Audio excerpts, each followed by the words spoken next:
Hey guys, it's Heather and I am here to kind of test out a little something. I've done a couple of tests recently. Not all of them have worked. First off, I got a new camera, a new tripod, so let's hope that works. Secondly, I want to show you a massive fail that I'm going to have to find a way to make not a fail. I got this really cute, I don't know if you guys can see it. Yep. This really cute mold. It's a Rosanna Pansino mold. I got it at either Hobby Lobby or Joann's. I think it was Joann's. For 10 bucks with a 50% off coupon. So it was 5 bucks. I was really hoping that what I could do with this was make unicorn horn bubble bars. Now, I've been doing this for years and years and years. And somehow I didn't think about the fact that it's silicone. Silicone for the bottom half had no air getting to it. What happens if no air gets to it? It stays soft for a really, really long time. And so only the tops actually hardened.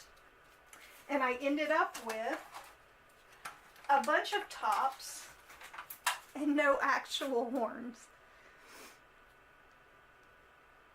So I have to figure out a fun thing to do with this, whether it be mixing it in with bath salts to make bubbly bath salts or sprinkling it on top of bath bombs.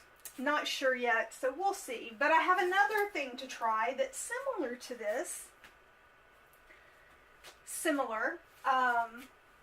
And I will show you what I did with my remaining dough after that debacle. Is I made these really cute donuts, bubble bar donuts. And so I did save half of it, and then the other half I'll just do something else with it. But today we're going to try to make unicorn reusable bubble bars. I have this adorable unicorn mold. I don't know if you guys can see the unicorn there. There we go. And it's made for lollipops, but what I think I'm going to do is make them thicker so that I can slide the stick in and to press them and then dump them out.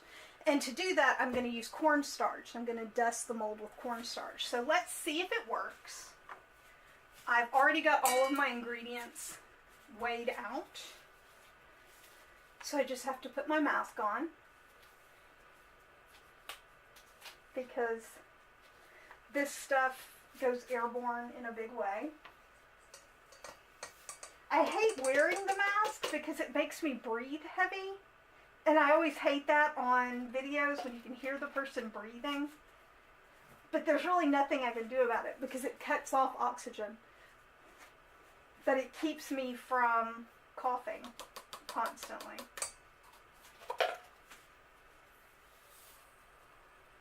Especially with the baby foam. It will definitely make you cough. And I'm really sad I'm completely out of my Cocoa Bee, so I'm going to have to wait until my new order comes in before I'll be able to make any more of these. Even with this on, it got in my lungs. Okay. I'm just going to kind of mix this around lightly. Now I'm using the pink 27, which is really beautiful. I have it mixed in with my, there we go. I have it mixed in with my Cocoa Bee, my glycerin, and my fragrance oil.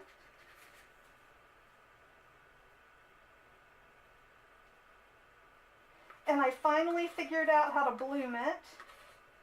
I think on the last video you guys would have seen, I talked about the fact that I just couldn't figure out how to get it to color well. I figured it out. I must have gotten the bottom of a container because mine is, where is it? I'll show you. Mine is kind of balled up I don't know if you guys can see that. But it's kind of balled up in like little pearls. And in order to use it the best, you sort of have to smash it. Either in the liquid or before you put it in the liquid to break up the little pearls. Now if this is too dry, I will have to use a little glycerin. We'll see.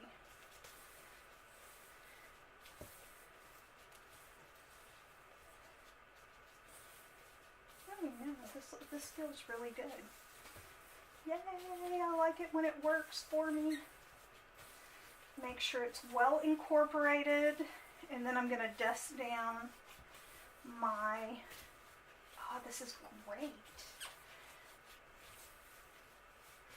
This is the perfect consistency.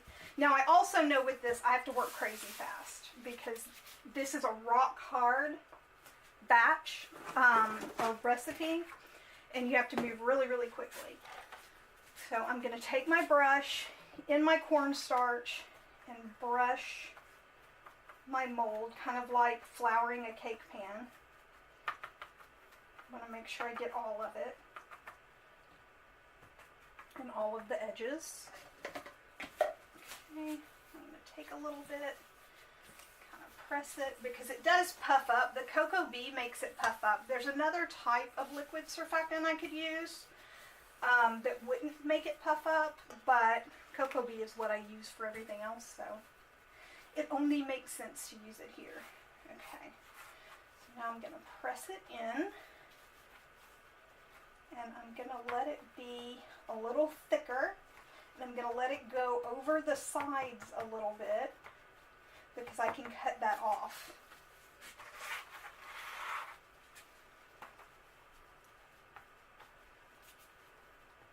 And then I'll hand paint them after they're done. I think it might be more stable if I put the sticks in now, but let's see.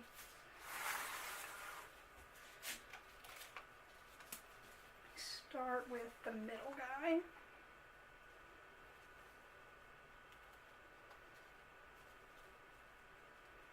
Okay.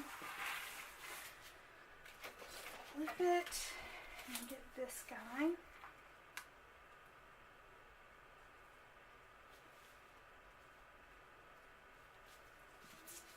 And this one.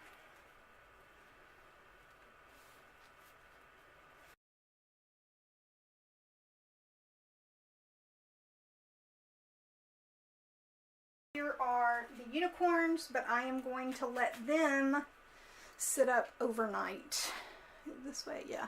I'm going to let them set up overnight, and hopefully when I come back tomorrow, they will flip right out of the mold. That's my hope. Let's cross fingers that that will happen. Hey guys, it's Heather, and I am here with my unicorn bubble bars. This is in cranberry salsa. This one is in oh, I need to go up higher, sorry. This one is in breezy meadows. And what they are going to look like, and I should have had this ready from the start, but I didn't. What they will look like in the end are these cute little guys right here.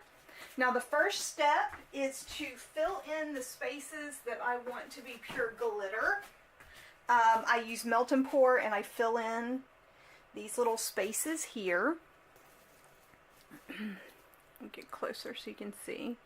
And then I'm going to paint in each of the little hair spaces and the horn.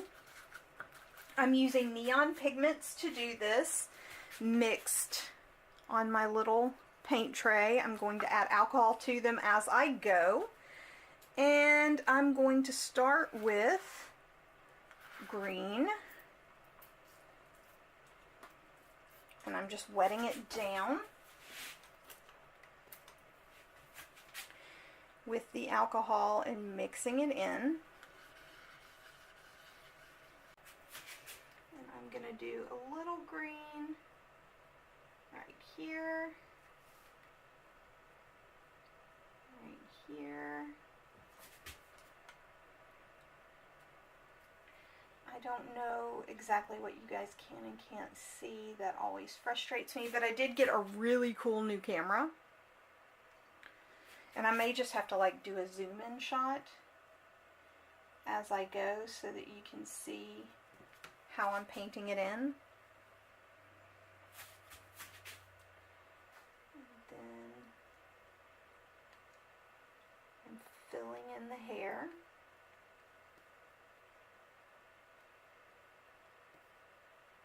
And since these are neon pigments, they're super bright. So those of you old enough to remember Rainbow Bright, it sort of has that feel to it. It could be a little My Little Pony-ish too, I guess. But I just think of Rainbow Bright whenever I use these neon pigments. And I'm just going to record the process of painting. I don't know how much I'm going to cut out in the end or any of that, but I will fast forward through until we get to the overlay of glitter, and then I will come back or slow it down. But this part's pretty simple. I'm just filling in my basic unicorn hair design with the colorant and painting it on. And then the alcohol will evaporate, but the pigment will stick, which is exactly what we want to happen.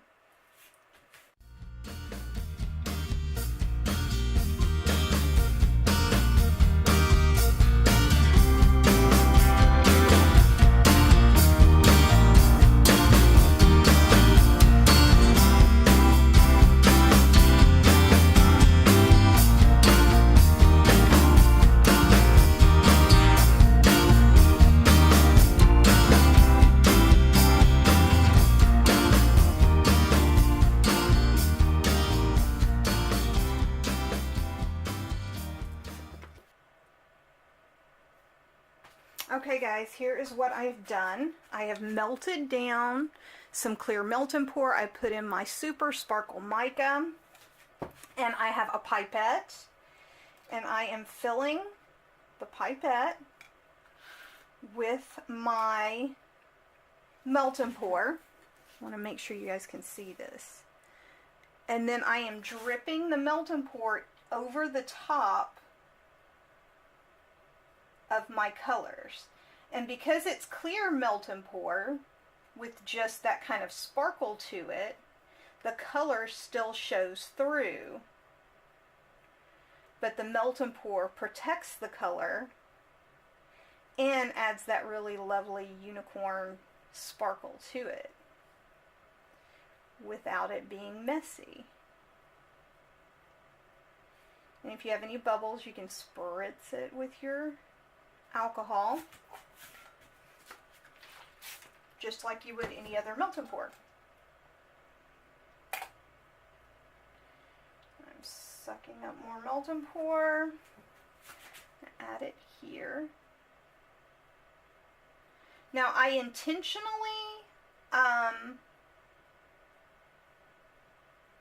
do my other melt and pour first, because I want it to fully solidify so the colors don't get all kind of mixed into the part that I want to be clear. And I fill in the horn with the clear because I don't want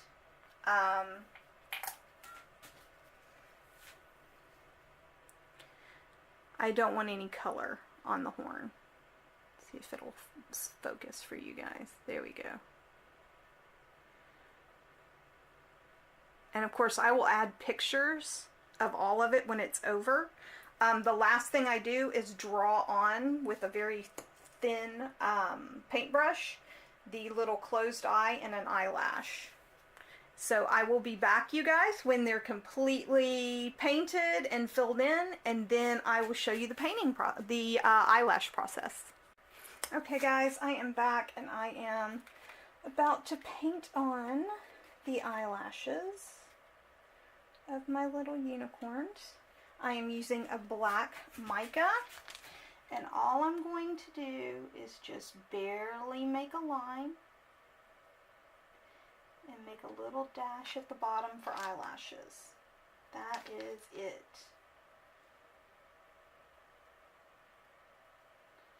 And some of them I'm able to actually put them in the blank space, which works really well.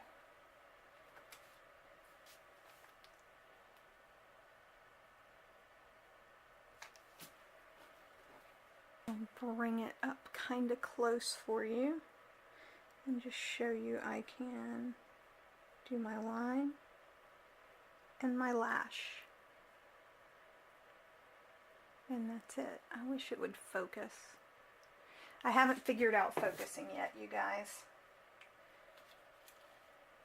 But you definitely don't want to use too much black on these because it will run and look kind of creepy.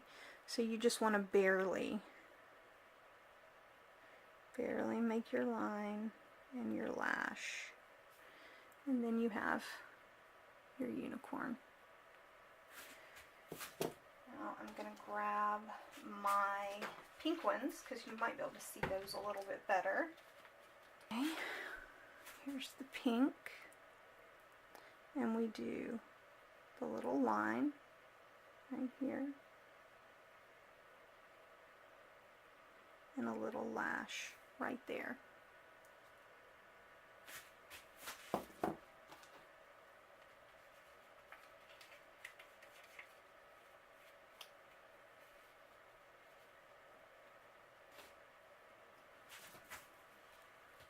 I'm trying to get it at an angle that you guys can see.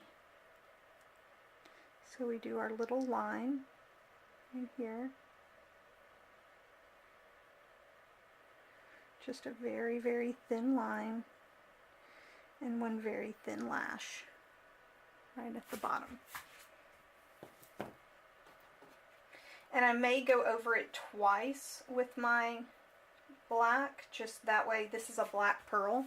That way it will show up a little bit better, but not much. Like I said, it will move and we don't really want that. And then my little lash.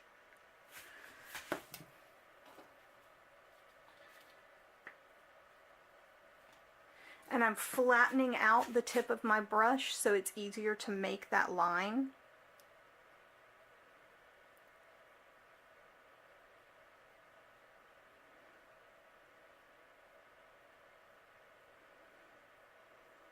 And then that lash right there. And there you have it, you guys. These are the unicorn bubble bars. This one is in Breezy Meadows, and this one is in Cranberry Salsa, and I happen to love them. And you can get multiple baths out of each one, and they will be available in about a week. So I will see you guys later. Bye.